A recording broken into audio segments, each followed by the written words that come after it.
Hi hello నమస్తే welcome back to my another video.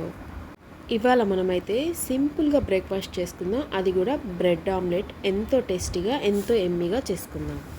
ఈ విధంగా చేసుకుంటే బ్రెడ్ తినని వాళ్ళు కూడా తింటారు, అంత టేస్టీగా ఉంటుంది.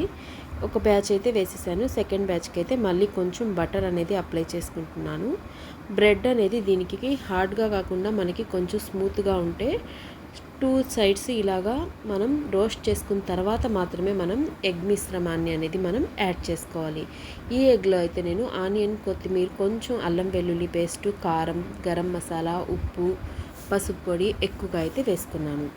ఇది ఒకసారి మనం బాగా రోస్ట్ చేసుకున్న తర్వాత వేసుకుంటే చాలా టేస్ట్గా ఉంటుంది. లేకపోతే మనకి బ్రెడ్ అనేది ఆ స్మెల్తోనే ఉంటుంది. ఇలాగ బటర్లో మనం రోస్ట్ చేసుకున్న తర్వాత మాత్రమే మనం ఎగ్ మిశ్రమాన్ని అనేది యాడ్ చేసుకోవాలి. 2 సైడ్స్ కూడా మనం యాడ్ చేసుకొని రోస్ట్ అయ్యేంత వరకు బాగా మనం ఇలాగ చూడండి, ఈ స్టేజ్కి వచ్చేంత వరకు మనం లో ఫ్లేమ్లో ఫ్రై చేసుకుంటే ఎంతో టేస్టీగా ఉంటుంది. ఓసారి అయితే మీరు కూడా ఇలాగా ట్రై చేసి చూడండి.